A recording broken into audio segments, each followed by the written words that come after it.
Hello, Cubs fans, and welcome to a brand new edition of Cubs on Tap. I am Ron Luce. I am joined by the legend, the poop scooper himself. He's actually that way on my screen, Mr. Tyler Edmonds. Before we talk anything baseball, Tyler, how you doing today, buddy? How am I doing? If there's one word to describe it, it's once again, just like the other day. Physically, I'm fine. It's just, ugh, I feel that. that's how I'm doing. I feel that. Today's game was just like that, right? Yeah. They took Ye Hope be taken away, and Ye Hope returned, and Ye Hope get taken away again after as our again soon to be truly official friend of the program, Mr. Cole Wright, said on at the very beginning of the post game show. A kick in the swimsuit region. I'll say it for you, Cole. It's a kick in the fucking nuts, buddy, because Right just a smack in the kick in the satchel. dick, right in the dick, because this one sucked. And I'm right there with you, buddy. Physically, otherwise in life, I'm doing okay. But from a Cubs fan perspective, I'm my balls are a little bruised right now because let's dive right into it, man. Like this one was heartbreaking. But let's start at the top, right? Let's just start at the top. Tyone returns, didn't look great. Thoughts on his return today in his first game back off Uh, the IL? I mean, like he was coming off a groin injury, and I don't know if it's because he only threw what 40 some pitches. He did get banged up. Uh He got hit up a little bit. I don't even know if did he throw 50 pitches? 42 42 42 pitches. pitches. So I don't know. I don't know. I don't know if Ross was if that was the plan. I don't know if the plan was to throw Assad for which we'll get to Assad in a little bit, but I don't know if the plan was to just throw him. What was it? 4 innings He ended or up going no 5. 3 innings. I don't know if his plan or as far as Tyon. I don't know if the plan was to throw him for just 3 innings, but like 40 pitches seems a little low. Maybe it. I mean, I'm assuming his groin's fine because he's activated and playing, but when you look this morning when I looked at the matchup and you see Jameson Tyon, Patrick Corbin, which I get it. Patrick Corbin's a former World Series champion, but what are his stats, Tyler? I'm glad you asked, Ron. Since 2020, let me just throw some Patrick Corbin stats on there, which by the way, arguably has the worst contract currently in baseball, arguably. Since 2020, 4.66 ERA, 5.82 ERA, 6.31 ERA, 5.74 ERA. Led the league back-to-back years in losses, which I get it. Wins and losses isn't a huge thing. Let's see here. One more other thing. Since 2020, I'll just go down from 2020, his opponent's batting average. 308, 286, 321, 316. What's his hard hit percentage? Let's just put it this way. He's hovered around 45% hard hit percentage. The guy gets smashed, has gotten smashed since I don't know if he's still recovering from the World Series championship celebration 4 years ago, but the dude has got obliterated since then. And so you see that matchup, and yeah, I get it. Tyon's coming off the IL, and he hasn't been great, but he hasn't been terrible. So you're like, oh, easy win will salvage the season. Oh my God, one hit off Patrick Corbin. So, and I'm sure that's where we're going in this conversation is the offense. But yeah, you see Patrick Corbin as that opposing pitcher. 9.999, 11 times out of 10, you're saying, yeah, we're getting the win today. But Yeah. No, well put. I mean, you go back to that contract, right? This Washington Nationals team is just bare bones, right? I mean, yeah, your top position player pay wise this season is Cubs legend Heimer Candelario making $5 million. The second highest paid pitcher on on staff in totality is Trevor Williams, who the Cubs saw yesterday or Tuesday, maybe might have been Tuesday. Tuesday. Yeah, Tuesday. Tuesday. making It's $6 all million. Patrick Corbin makes $24.4 million. Like, it's him and everybody else. yeah. He alone makes more than probably, like, I kid you not, like half the roster. Oh yeah, has to easily. And not to It's mention that one guy, Steven Strasburg, who hasn't even, I don't even know if he's alive still. He's getting paid out the ass. He is. He and Patrick Corbin combined are 50% of the Nationals payroll. Think about that. Yeah. 50% of the Nats payroll. We've heard it for so many years just about how I get it. He's a professional baseball player, but how overrated this guy is, how overpaid this guy is. And you just hear his stats and see his stats, and it's like, yeah, last night was rough. Hey, Patrick Corbin's on the bump. We're gonna have a slugfest today. Maybe hit 3 or 4 bombs, throw a big goose egg on the scoreboard, and it's just nope. A big old nope indeed. Final line ultimately for Corbin, because he did accumulate some of those runs that scored in the 8th. But still, final line for the day from Corbin: 7 innings, only threw 80 pitches in those 7 innings. 3 hits, 2 earned runs, which again were those 2. Did not walk a single batter, and 6 Ks on the day. I mean, again, to your point, right? A guy that the Cubs should have tattooed on, they didn't, and it came back and it bit him in the ass because early, Taillon gives up the 3-run bomb. That's all the damage that really happened for most of this game. Cubs offense finally comes to life in the 8th against Corbin. They end up tying it courtesy of Trey Mancini, Miguel Amaya, and Nico Hoerner, which was great to see. They get it to 3-3, and then the 9th inning happens because in the top of the 9th, Cubs get 2 runners in scoring position. Seiya hits a double. They don't send Happ, so he's at third. And then strikeout, pop out to end the inning. Cubs don't score a single run. And then first pitch of the bottom of the 9th off Boxberger gets sent into the left field corner in the stands, and it is walked off by the Nats. Tyler, take me through your thought process. That ninth inning today, they should have just paused the broadcast and showed last night's 9th inning. I mean, I know it wasn't the exact same, but it was just as frustrating. It was just as frustrating. You get guys, what was it, guys on second and third? Second and third, no outs against the Nationals. I'll say it again, against the Nationals, the Washington Nationals. And do not strikeout. Okay, I know hitting is the hard, in my opinion, hitting a baseball is the hardest thing to do in sports. You can't strike out right there. You can't. You really, really can't. Like, I get it. It's and Cody Bellinger. No knock on Cody Bellinger because he had 2 hits this game. Cody Bellinger has arguably been our best offensive player in the past week. Yeah. Maybe the season. I don't want to go too far on that. But God, you cannot strike out right there. You really, really can't. I don't want to sit here and sound like an armchair quarterback or a couch quarterback, whatever you want to call it. But God, second and third, no outs. And you see that and you're just like, oh, it's over. We got this. We got to run just one. And Bellinger strikeout. Patrick Wisdom strikeout, which Wisdom's been hot, but at the same time, with his game, strikeouts are coming. Right. And then Mancini pops up, but hell, at least it wasn't Eric Hosmer, right? God, but yeah, man, it just makes you just should have had it. Had it. It's frustrating. And like you said, I think in that situation, right, when you talk situational baseball, it's not even like you got to get up there and hit a home run. No. For Bellinger, for Wisdom, especially in that situation, just get the ball in the air.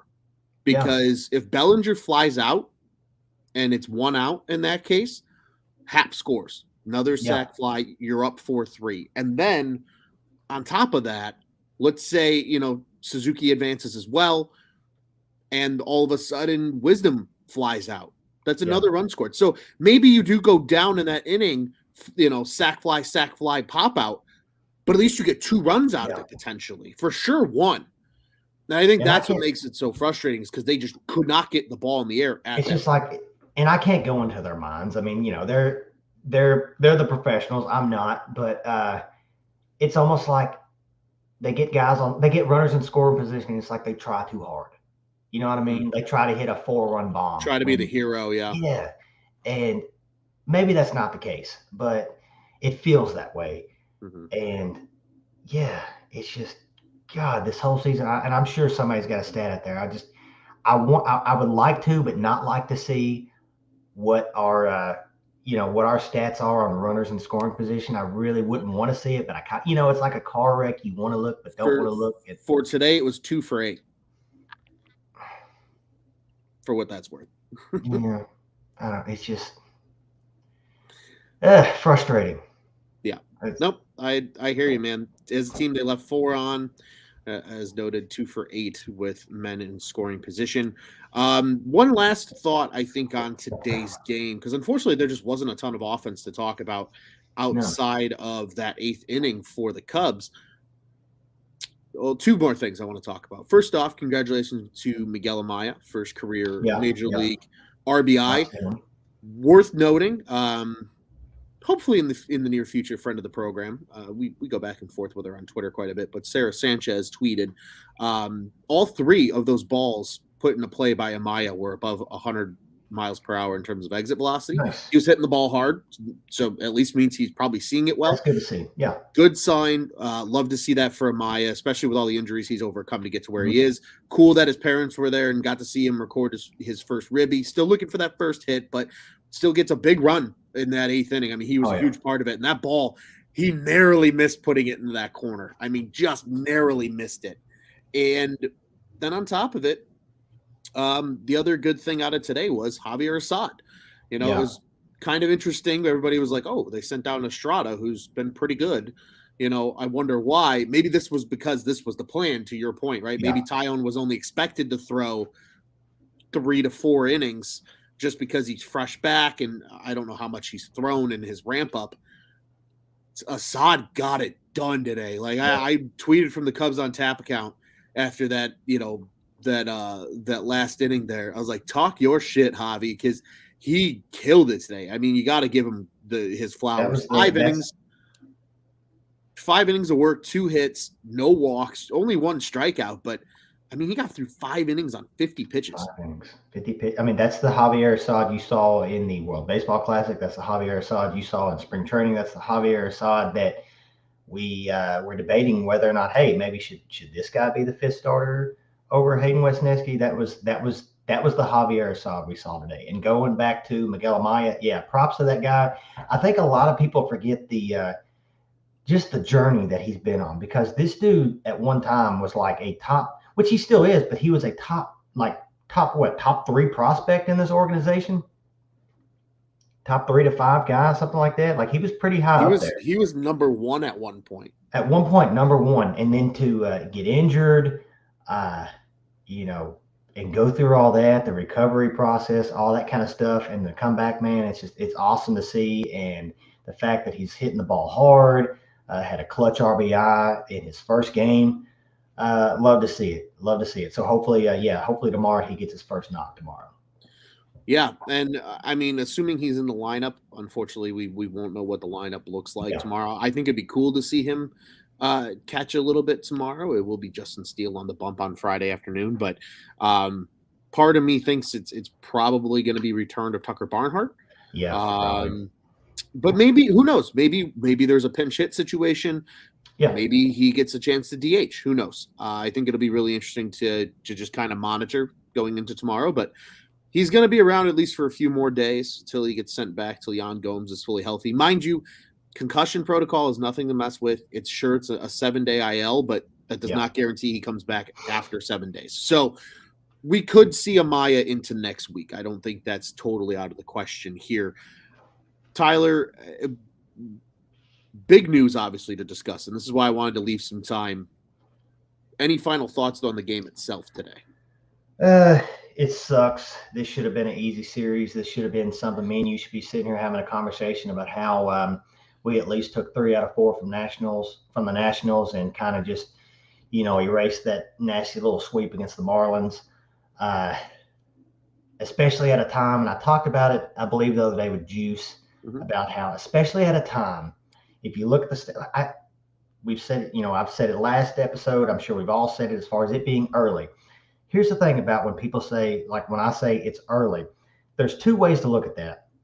One, people are like, hey, it's early. We have time. We have time. We have time. That's great. Guess what? It's also early, which means this is also a time where those teams, like look at the Rays. Just the Rays just have to coast the rest of the season. Now, I'm not going to sit here and say, oh, we can go on a 26-3 run. But like, chipping away with these easy wins, because the Rays were playing a very easy schedule to start the season. And these little games against the Nationals and even the Marlins. I know the Marlins is a good team, and I hate bringing up these past. It's over. I get it, but like this was a perfect opportunity to just slowly chip away, especially with the Pirates playing the Rays, the Cardinals just shitting the bed. And I know they're in the bottom of the division right now. We all know it's the Cardinals. The Cardinals are going to do what the Cardinals are going to do every single year, possible. Maybe, hope not, but you know how they are. Mm-hmm. And even with the Brewers losing games right now, like this was a perfect opportunity just to slowly chip away at getting back to the top of the division, because we don't want to be talking in August, whoever's on here, about, man, if only we would have, being 3 or 4 games back and just say, man, if only we would have won that series against the Nationals. Man, if only we would have won that game against the Marlins. So there's 2 ways to look at it. And it's especially at a time when St. Louis, for example, their fans, you got fans right now screaming to sell the team. So at a time where we could have just like put our foot on throats of the teams in our division, and it's just kind of like, had a chance, blew it, but hey, it's over. Erase it. Going back to what I said, it's early. Let's just start a streak tomorrow. Like that, yeah. Crazy thing is, NL Central, after the Cardinals lost this afternoon, 17 straight losses by NL Central teams. Yeah. Over the last handful of days. So it's crazy. I mean, I guess that's if anything that Cubs fans can sit there and be like, all right, well, at least all your division rivals lost. Yeah. And sure, realistically, are they winning this division? Probably not. So it's you're losing games on the wild card. But again, it's early. I think they're only now a game and a half out of the wild card, and we're in early May. Like that, yeah. Things can certainly change, and maybe one of those things that can help change that fortune, Tyler. My final thought from the game is I agree with you. Clean slate, wipe it clean. You get to go home today. Enjoy being at home for the next 6 games. Go home, sleep in your own bed. Let's talk about the good news, or what we hope should become good news. Per reports by one Mr. Jeff Passan of ESPN, the Cubs are finally doing the thing that we've been yelling for the last week and a half. Literally the exact thing I proposed on last night's show with Nick, which was, hey, look, I understand if Morel is still striking out too much, you leave him down a little longer so he can work on that every single day in 3 to 4, maybe 5 plate appearances, because he's hitting at the top of the lineup right now in Iowa. And he just won International League Player of the Month for April. So congratulations to Christopher Morel. I'm actually wearing a Morel jersey right now as we speak. So big props to him, but he's still down in Iowa. But on his way up is the guy I proposed, because you only need to give up 1 roster spot. And I can already think of the name that they can DFA, and it's no harm, no foul. We both have the same guy. Sending Edwin Rios, not to the Sun. He's probably a nice guy. We'll just say to his next venture. Matt Mervis is reportedly on his way up. It's not official via the Cubs yet, but Mervis has tweeted out that tweet on his own. I believe you said it was personal Instagram. He put it on his story. He shared it on his Instagram story. Yes. So there's got to be some truth to it. It's all but official pretty much at this point. Mervis is coming up. He'll be up with the Cubs for this Marlins series for sure. I would imagine he's going to get an extended look, because if Rios is departing, the only person that could battle him for a position, I think, on the team right now in this very moment is Christopher Morel. So, Tyler, initial thoughts and feelings on Matt Mervis finally getting his first call to the big leagues. It's about freaking time. It's about freaking time. Because the thing is, like we've sit here and talked about it. We tweeted it from the Cubs on Tap account. Just all his, 6 home runs, 27 RBIs, nearly, 280 plus batting average. But like, what's most impressive that I've noticed and seen on Twitter is just throughout the past 3 seasons how he has lowered his strikeout percentage and raised up his walk percentage. Very impressive. And his numbers against lefties are impressive too. So for everyone that says, oh, he's only matches righties, that's not true. He's batting 300 against lefties. And I know it's the minor leagues, but still, it's impressive. But man, hopefully, now with that being said, I hope there's not a ton of pressure. I hope he doesn't come in with that feeling of I've got so much pressure on me to do so much. Please, please. I hope that's not the case. But with that being said, I hope with him coming up, I hope this almost provides just a spark to everybody else, almost like a message from the front office. Hey, we're going for it. Hey, we're calling this guy up. We've talked about it. We've heard about him. We've seen him for the past year and a half. It's time. Let's see what happens. And so hopefully he just provides that spark throughout the whole rest of the lineup. Yeah, I agree completely. It's funny because of the timing of the announcement, Tyler. Like, it almost felt like the Cubs bats woke up in that 8th inning when like they heard Mervis was getting called up. Kind of like that shot in the arm a little bit. You know what I mean? Yeah. So I think I'm right there with you, right? He's probably coming in. If he does play tomorrow, I wouldn't be surprised if he just DHs, and if they let either Mancini or Hosmer play first base. I wouldn't be shocked by that at all. I wouldn't be shocked if he's hitting 7th in the lineup. I don't think that would be totally out of the blue either. But it's just going to be refreshing that they're giving him a chance, right? Because you can make the argument, all these people, well, this team, they're going to do what they want to do. Sure. But you're not like, okay, let's say he does come up and struggle a little bit. What difference? What is different than, Hosmer grounding out the second or Mancini going on these, or Mancini going on these hot and cold streaks where he'll have a game where he gets 2 hits and then he'll go, there's no difference. The only thing it can do is help you at this point. Yeah. Is if he comes up and he just has to continue to look like the player he's been in the minors. Mm-hmm. And I'm not saying he's going to get on base at a 400 clip, but if he comes in and he's a 780, 790 OPS player, that's welcomed addition to this team right now. That's a hugely welcome addition. And I think his slug's going to be so high that if he comes in and does what I think he can do, right out the gate, he's going to be an 800 OPS player. Yeah. Just plain and simple. Because he's probably going to slug over 5. And then, he's, ideally getting on base at, maybe we'll call it like a 360 clip. I think that would be realistic with the bump, right? I mean, shit, if he wants to go for it and be a 400 OBP guy, by all means, please do. But let's say, let's assume slight regression on all of his numbers, right? He's slugging in the 5s. So he's probably I think he's still going to probably slug in the 5s. But then let's say the OBP drops maybe to the 360s. The average maybe drops to like the 260s instead of the high 280s. Nonetheless, still a welcomed addition because of the power he brings from the left side. And again, I think it's just you're at the point where he's shown you what he can do at AAA, right? He got there last year. He continued hitting at every level as the season went on in 2022. And then he came out the gate this year and did the exact same thing. So it was like, okay, it's not a fluke. It's not like a flash in the pan. His numbers actually have improved this season from last year as in totality. And not so much the average. The average is slightly down, but his on base and his slugging are higher. No, that's not entirely true. Slugging's a little down. His on base is higher though.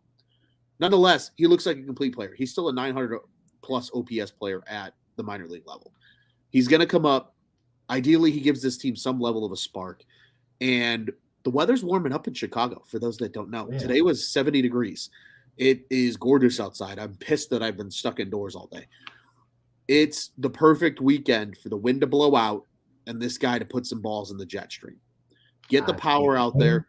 This offense desperately needs it. Yeah, and like Juice said with you the other night, ball go far, team go far. And it's getting to that point now where it feels like they're really going to be able to do something here with Mervis coming up. again, I also think too for Cubs fans, it's just exciting to see something a little different. Yeah. I think we all had that feeling when they chose Nelly V over Torrance, even though they haven't played Nelly V every day.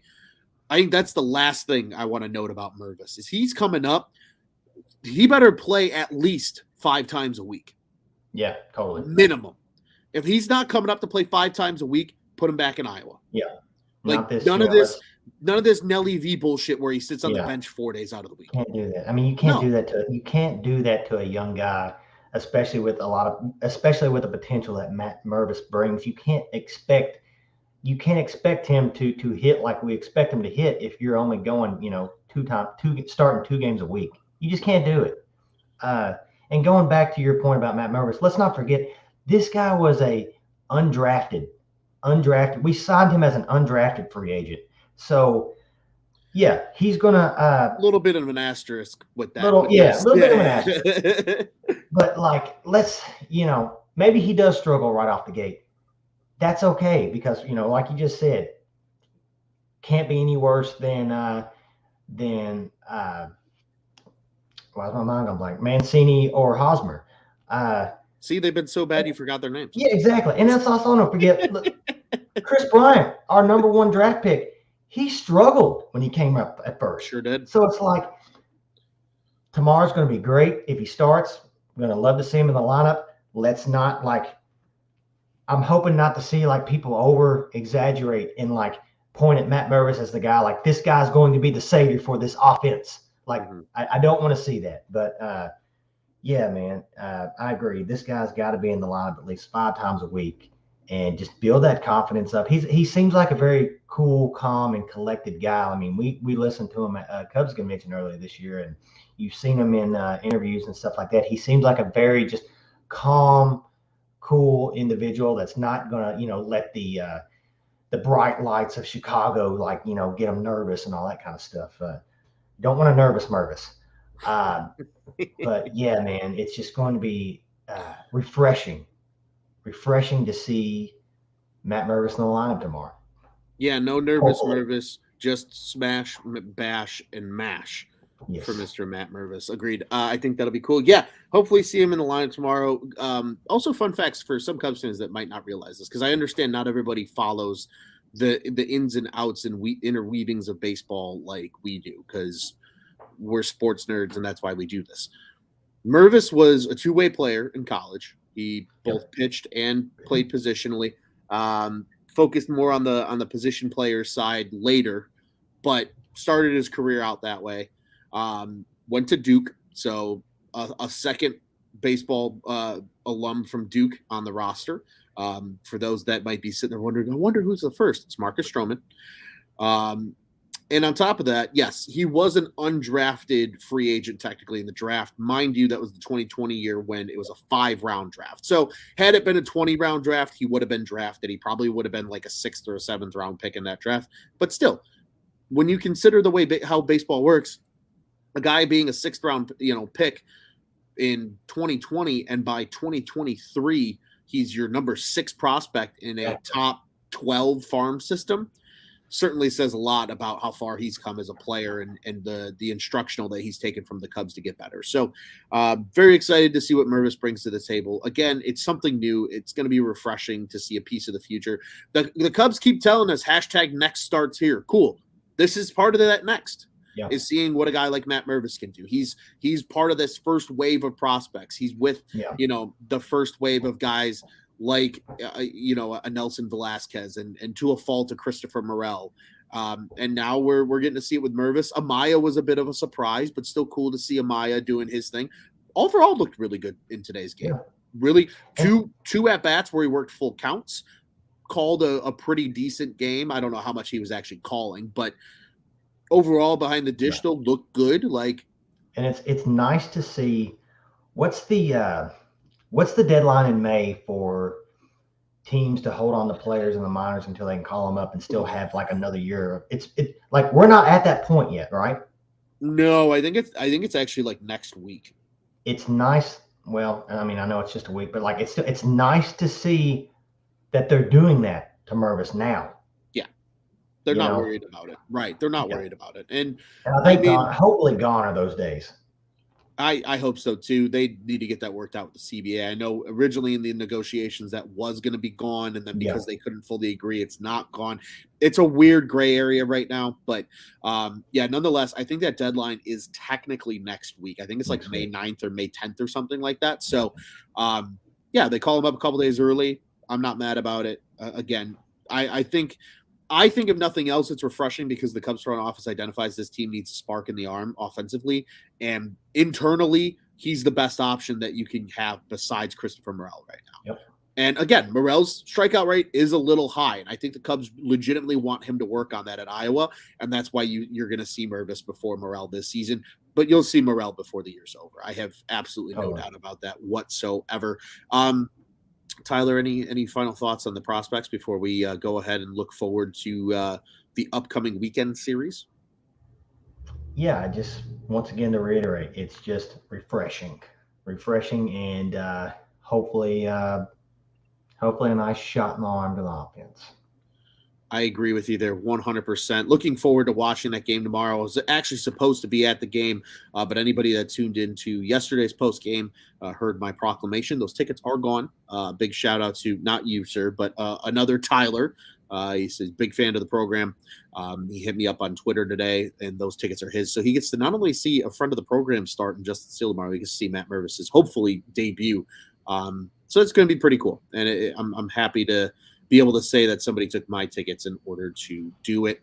Tyler, we may or may not have a show tomorrow, as we've been discussing internally. For those that are curious, we have our own roster move that we're waiting to announce. He's going to be rejoining the big club tonight, but it sounds like one Joey Ricotta will be activated off the IL. Joey? Yes, he might be in the lineup tomorrow. And The Joey. Hashtag where's Joey? Hashtag we found him. He is reportedly back, and you might hear from him tomorrow night. We're still figuring out the whole co-host situation for him to potentially be on the show, as it unfortunately will likely not be myself or Tyler, but be on the lookout for that. But just in case, we will preview this whole weekend series because we will be back with everybody on Sunday night for sure, as we always are, recapping what will be hopefully a series win over the pesky Marlins. Because I'll tell you what, Tyler, if we never had to see the NL East again, it would be too soon. So let's look ahead at Friday's game first, and then we'll get in, also read off some of the pitching matchups for the rest of the weekend. The Marlins are back in town. They've now moved up to second in the NL East, actually, and the Cubs, obviously being below 500, are coming into this one, still firmly third in the NL Central. As we noted, it will be for the opposition. I believe we saw him, and we did see him in Miami the last time. It is Edward Cabrera on the bump to start this series for the Fish, and it is friend of the program Justin Steele on the bump for the Cubbies. Steele 4-0 with a 1.49 ERA, leads the NL in ERA currently, and somehow been the April pitcher of the year. You stole the words right out of my mouth. Should have been, just wasn't, because the national media hates the Cubs and they're all biased, and don't let them tell you anything otherwise. Nonetheless, that is your pitching matchup. It is a beautiful 120 start, as are all these games at Wrigley this coming weekend. And then just really quick, Saturday's matchup, currently slated right now as a young man by the name of Hoeing, as Brian Hoeing. He will be throwing against Drew Smiley on Saturday. And then on Sunday, it will be Sandy Alcantara, who's not the same pitcher this year as he normally is. 5.09 ERA so far. Maybe one of those guys that really kind of is struggling to adjust to the new pitch clock. But Hayden Wesneski takes the bump for the Cubbies on Sunday. And then we'll be coming to you live on Sunday evening following the conclusion of that third game. For certain, might be in action tomorrow. You might get a chance to hear from Joey and someone else. So be on the lookout for that. Just follow us at Cubbies on Tap, and you'll know more about that. So Tyler, thoughts on this series coming up against the Fish? Win game one. You got Justin Steele, Justin Big Balls of Steel on the mound tomorrow. Win that game tomorrow. Hit some bombs. Score some runs. I'm tired of these one-run games. Let's get a big fat lead at the beginning of the game, and then Saturday, I don't want to look, I don't want to oh, you're thinking too far ahead. You're one game at a time. Blah blah blah. Boeing, is that his name? Hoeing. Hoeing, Hoeing. sporting a 6+ ERA. Come on. Get This weekend, let's return the favor that the Marlins gave to us, but it starts with game one. And then, like you said, Sunday, Alcantara hasn't been the same pitcher, but dude is a former Cy Young winner, going up against Wesneski, who's been kind of, yeah, all weekend long. Let's score some runs, score some freaking runs. Yeah, and it is going to be, again, beautiful in Chicago. Tomorrow will be in the low 70s. Probably not right at first pitch, but it'll be close to 70 degrees. And Sounds the rest beautiful. of the weekend is going to touch Weekend. close to 80. So expect Hell the yeah. wind to blow out. So this is a good weekend for long balls at Wrigley Field, hopefully. And again, ball go far, team go far, and hopefully this team goes far in this series against the Fish. And as you noted there, Tyler gets a little bit of revenge over these Miami Marlins. Tyler, fly the W pick for this upcoming series. You got one for me? Fly the W pick. Let's go with. I'm gonna go with Dansby Swanson. I saw him last Friday against the Marlins, and he looked pretty good. I'm gonna go with Dansby. I like that pick as much as my body is like, take Mervis. I'm not gonna put that pressure on the youngster right away. So I'm actually gonna go with Mr. Belly Bombs. I'm feeling a couple of belly bombs this weekend. Which, by the way, speaking of Belly, I know we talked about before we started. Impressive start to the season. Like I don't think that gets reiterated enough. That guy has been so impressive for people out there. Those questions about him coming into this season. And then for guys, ding dongs out there to say, oh, he's washed up. He'll never be what he ever is. You're wrong. You've been so wrong. Like, kiss my ass. You're wrong, because that dude has proved everybody wrong, and you love to see it. And he's been impressive. He's been impressive against lefties too. He has. So love to see it. So good pick. I like that pick, Ron. Yeah, hey, I'm enjoying Belly so far this season. I need to. I'm excited to get out to Wrigley. I think a little bit more here in May, especially toward the end of May. Yeah. Just needed to get through some crazy times personally here, but we're gonna get out to the ballpark, see some Belly Bombs hopefully this summer. See some more Dansby homers as well. Also like your pick, my friend. So we'll roll with those. And Tyler, just reminding everybody before we start to wind this thing down, Cubs on Tap. One of two shows here at the On Tap Sports Network covering your Chicago Cubs. Be sure to follow our friends over at the Dingers Podcast at Dinger Cubs on Twitter and Instagram. Mitch, Jake, Jeff, Kevin, they do a great job. They will be live on Monday as well, as they always are, and we'll have the night off for that one. So be sure to tune in with them for that Monday game. I will actually be at that Monday game against the Cardinals. It'll be Wilson's first time back at Wrigley, so we'll get some in-stadium content for y'all. But I will be out in the bleachers on that Monday night. It's supposed to be beautiful again in the Chicagoland area, so I'm very excited about that. Be sure to follow us as well in order to see some of that content at Cubbies on Tap on Twitter and Instagram. I am at Loose on Tap. He's at Teddy Freddy 270. And follow all the other boys as well. Juice is somewhere out currently getting lost in Nashville. He's at Juice on Tap. Joey is returning at Joey Knows Nothing. And at Nick_on Tap, who you heard from with me last night. Also, follow our prospect guy, Apples Guy Rob. Does a great job writing up the Around the Farms for the Chicago Cubs. Probably has a couple of them back that are backdated that need to be published as well over at ontapsportsnet.com. You know the drill. Bears, Bulls, Blackhawks. We got it all. And Cubs fans, they're somehow rattling off a couple of wins now and looking like a competent ball club, but they're still not. Everybody still hates them. They're all still sad. Tell your friends that like the White Sox to hang out with our friends that like the White Sox and join the boys over at Sox on Tap, as they do a great job covering the Chicago White Sox. Once again, ontapsportsnet.com, at ontapsports, and on social media, the OnTap Sports Network. Go ahead and check out what's on tap in Chicago sports.